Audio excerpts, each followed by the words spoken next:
us maybe one thing that is something in your world of investments, and I'll just kind of leave it broad, but something that you think everyone should know that they probably have no clue. So like maybe a trade secret, one of your favorite bits of advice. What's something that you want to throw out there as a nugget that you think everyone should know this, but they might not know this? What's one thing that comes to mind?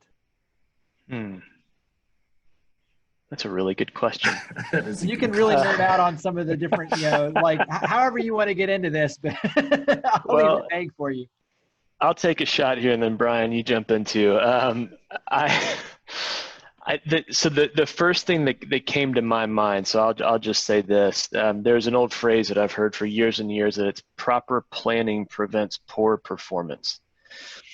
And I know that's a very simple phrase when it comes to planning, but I think far too often people either try to go it on, do it alone, or they get connected with someone that maybe doesn't have their best interest at hand, or maybe they've been given misinformation, or maybe they've been taken advantage of, or whatever the case is, and the proper planning has not been done. We oftentimes find ourselves undoing some things that people have done in the past because maybe they weren't advised correctly, or maybe they did something that sounded really good at the time, but maybe it wasn't, or whatever the case is. I think it's important for people to make sure they have a good planner or team that they work with to do the proper planning so that their legacy, that long-term vision that they've worked so hard for, that they want to pass down to generation, is actually accomplished. And they've done it with intentionality. And, a lot of folks are sold products. A lot of folks are just given bad info that does not lead them in the right direction. So anyway, I don't want to, beat the dead horse or whatever the phrase is, but that proper planning prevents poor performance. And that's a broad statement that covers a lot there, but I do think it's important. Yeah. Brian, what about you? What would you add? Yeah, Jeremy, you were actually speaking to it a couple of minutes ago, but I did just want to emphasize it. I think speaking to risk and volatility, I often make a differentiation between risk and volatility when we're talking with folks, because in the short term, well, let me say that differently. We're generally conservative planners, meaning that we don't really encourage folks to invest in a lot of things that have a risk of total loss. But I think that's a really important differentiation when you talk about risk versus volatility, because most investments that you're going to see in your retirement plans they're going to be funds, and a fund is a collection of a lot of different investments, and that diversification means that you have a level of volatility, not a potential risk of loss, unless the world ends, because you basically own hundreds or thousands of different things by owning even one fund, let alone multiple funds. So, the natural reaction in February and March when the market goes down 33% is to say, the world's ending, I need to get my money out. But it is a change in value. You own the exact same investment from point A to point B. It's the values just change dramatically. And nobody wants to hear us say that when that happens, but it is absolutely true. And if you're not planning to use the money in March or April or May, and you're going to use it 10 or 20 or 30 years from now, do we think that Apple and Google and Amazon are going to grow in value between now and 2030 or 2040? I do. Can't guarantee that, but when we own all of those different companies, we really diversify out the risk in case Google's the one that goes out of business. You still own 999 other companies.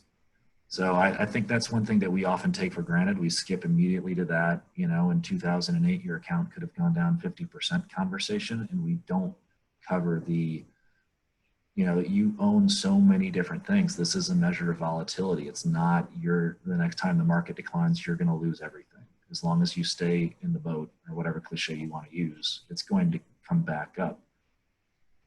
Yeah, I think that to me is one of the most important things, especially because when you look at these moments where the stock market is going down, And then you hear, well, that actually is a great time to buy because the pricing is lower and the value is going to come back. And like you said, understanding that the value fluctuation is changing, but it's not like you're just losing all that money. It's going to come back. And I think the big picture understanding, the educational side, like you're talking about, really is critical to understanding, okay, what am I doing with this money? And in the long run, how is it going to match up to meet those goals? And I think, to your point, setting the goals on the front end and being very crystal clear, but then managing the education and the expectations then is really where the power really comes in. Talk about kind of that, carrying that forward of, what are you really talking to your clients about taking advantage of right now, and just how you see things kind of riding out? I mean, is it one of those where you say, hey, let's really sit down and have these conversations on a monthly basis, a weekly check-in? How are you kind of navigating it with your clients?